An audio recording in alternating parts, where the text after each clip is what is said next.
सामने आई है। बदायूं में 2 बच्चों की बेरहमी से हत्या हो गई और मेरे भाई को मार दिया। आज भी विश्वास नहीं होता है कि मानवता इतनी मर गई है। 19 मार्च 2024 यह वो दिन था जिसने एक हंसता खेलता परिवार को बर्बाद करके रख दिया।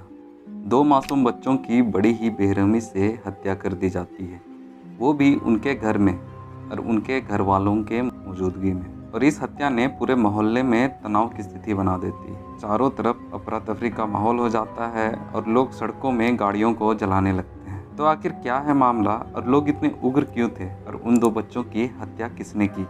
आइए इसके बारे में विस्तार से जानते हैं। यूपी के Baba colony civil line Badaun, Mohammad Sajid और मोहम्मद जावेद, ये 2 भाई काफ़ी सालों से इस मोहल्ले में एक सलून चलाते थे। इसी सलून के सामने विनोद कुमार का घर है, जो एक जिला निगम का ठेकेदार है। और संगीता, जो कि विनोद की वाइफ है, उसके घर पर ही एक कॉस्मेटिक ब्यूटी पार्लर है। इनके 3 बेटे थे, 13 साल का आयुष, 9 साल का पीयूष और 6 साल का आहान। 19 मार्च 2024 शाम के 7 बज रहे थे। इतने सालों में पहली बार जावेद और साजिद संगीता के घर पर पहुंचे और साजिद हेयर क्लचर खरीदने के बहाने घर के अंदर जाता है। इस वक्त विनोद उसके घर पे नहीं था। संगीता और उसका परिवार साजिद और जावेद को बहुत ही अच्छी तरह से जानते थे, क्योंकि विनोद और उनके तीनों बच्चे उसी के यहाँ बाल कटवाने जाते थे। साजिद ने बातों बातों में अपनी मन की परेशानी संगीता के सामने रखी।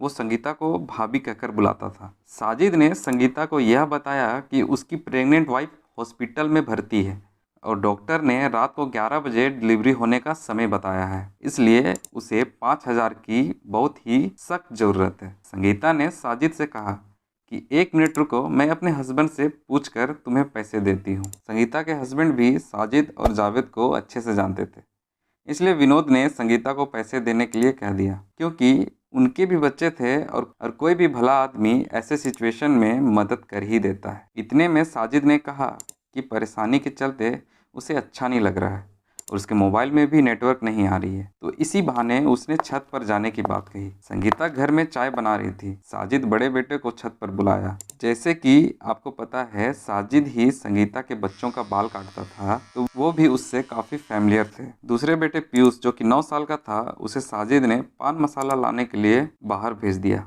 और सबसे छोटा बेटा आहान, जो कि 6 साल का था, उसे पानी लाने के लिए भेज दिया। किसी को भनक तक नहीं था कि साजिद कौन सा मकसद लेकर उनके घर आया है। उसने छत ऊपर जाते ही लाइट बंद कर दी और वहां घात लगाकर बैठ गया। उसके इरादे से अनजान आयुष साजिद के बुलाने पर छत पहुंच जाता है। जैसे ही आयुष छत पर पहुंचा, साजिद ने उसे दबोच लिया और फोरेंसिक रिपोर्ट के मुताबिक साजिद ने आयुष पर 14 बार धारदार चाकू से वार किया और उसे वहीं पे मौत के घाट उतार दिया। छत का दरवाजा बंद था और सभी लोग नीचे थे, इसलिए कोई भी आवाज़ किसी को सुनाई नहीं दी। इस बात से बेखबर कि उसके बड़े भाई के साथ क्या हुआ है, 6 साल का आहान अपने हाथ में पानी लेकर छत की ओर जाता है। वो वहां अपने बड़े भाई को खून से लथपथ देखकर शोर मचाना चाहा। तब तक साजिद ने उसे भी दबोच लिया और उसके मुंह को बंद कर उस पर भी हमला कर दिया। आहान के हाथ से कांच का गिलास नीचे छूटकर जमीन में गिरा और टूट गया। अब साजिद आहान को भी मौत के घाट उतार चुका था। वहीं दूसरा बेटा 9 साल का पीयूष, जिसको उसने मसाला लाने भेजा था,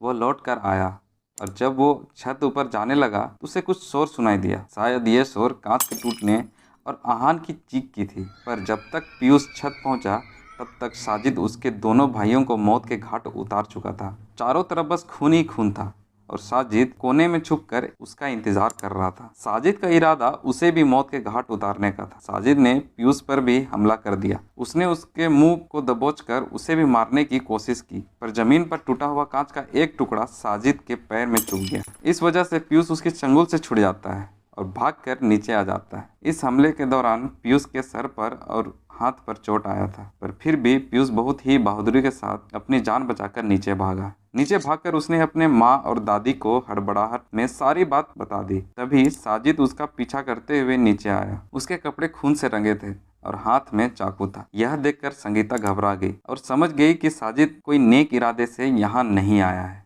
वो तुरंत आयुष और दादी को लेकर बाहर भागी और बाहर से गेट को बंद कर दी और साजिद अंदर ही फंसा रहा। साजिद जोर से चीखा कि आज मैंने अपना काम पूरा कर दिया। संगीता ने शोर मचाकर आसपास के लोगों को इकट्ठा किया और पास के पुलिस चौकी में सूचना दी। शाम हो चुका था तो साजिद शाम के अंधेरे का फायदा उठाकर शेखुपुरी के जंगल की ओर भागा। खबर के फैलते ही पूरे शहर में बवाल समझ गया।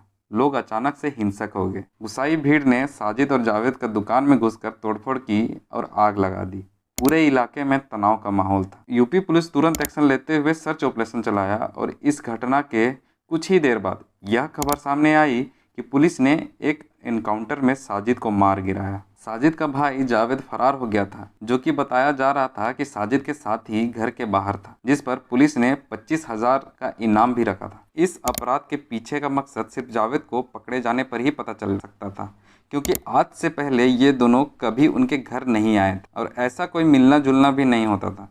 सिर्फ उतना ही रिश्ता था जितना एक युवक का उसके मोहल्ले के नाई के साथ होता है। किसी के घर में घुसकर बेवजह मारना बिना साजिश या मकसद के नहीं हो सकता और साजिद ने भागते वक्त ये भी बोला था कि मैंने अपना काम पूरा कर दिया। ये सब बातें किसी साजिश के तहत ही की गई अपराध की ओर इशारा करता है। बाद में एक तंत्र मंत्र की थ्योरी भी सामने आई, जिसमें लोगों का कहना था कि साजिद की वाइफ के पहले भी मिसकैरेज हो चुके हैं और वो नहीं चाहता था कि फिर से ऐसा हो, जिसके लिए उसे किसी तांत्रिक ने ऐसा कर बलि चढ़ाने को कहा था। पर इस बात की कोई पुख्ता सबूत नहीं है। हालांकि ये बात सच है कि साजिद के शादी के 6 साल हो चुके थे और उनकी वाइफ के 2 मिसकैरेजेस हो चुके थे, पर साजिद की वाइफ फिलहाल प्रेग्नेंट नहीं थी और साजिद ने संगीता को झूठ बोला था कि उसकी वाइफ प्रेग्नेंट है और हॉस्पिटल में है। इस सच्चाई का खुलासा खुद साजिद के माँ और पत्नी ने किया। ये सब झूठ है, वो गर्भवती है ही नहीं वो।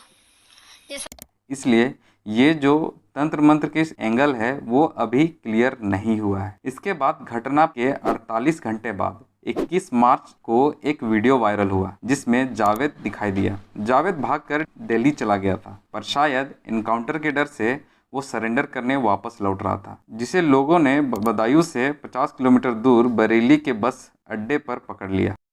बरेली आया हूँ अपने आप को सरेंडर करने के लिए। वो मेरा बड़ा भाई था, लेकिन उसने किया था, मैं उसमें बिल्कुल ही मेरा कुछ नहीं है। इस वीडियो में वो खुद को बेकसूर बता रहा है। ये वीडियो के मुताबिक वो ना तो साजिद के साथ था और ना ही उसे कुछ पता था, जबकि संगीता ने बताया कि साजिद ऊपर गया था और जावेद बाहर वेट कर रहा था। अगर वो वहाँ नहीं था तो फिर उसका नाम कैसे आ गया और क्यों बच्चों की माँ और वहाँ के मोहल्लों ने उसे उस शाम साजिद के साथ होने की बात कही। और वहीं जब दादी का इंटरव्यू लिया गया तो उसके मुताबिक जावेद उस रात घर पर ही था। इन सब से यही पता चलता है कि शायद जावेद झूठ बोल रहा है, पर यह सब बात जांच का विषय है, जो कि पुलिस के आगे जांच में ही पता चल सकता है कि कौन झूठ बोल रहा है। खैर जो भी हो, पर जिस तरह से अपराध को अंजाम दिया गया, ये मानवता को शर्मसार करने वाली घटना है। अब शायद कोई भी व्यक्ति किसी पर भी विश्वास करने से पहले 1000 बार सोचेगा और ना ही कोई किसी की मदद करने के लिए आगे आएगा। तो इस पर आप लोगों को क्या कहना है, हमें अपनी राय जरूर दें।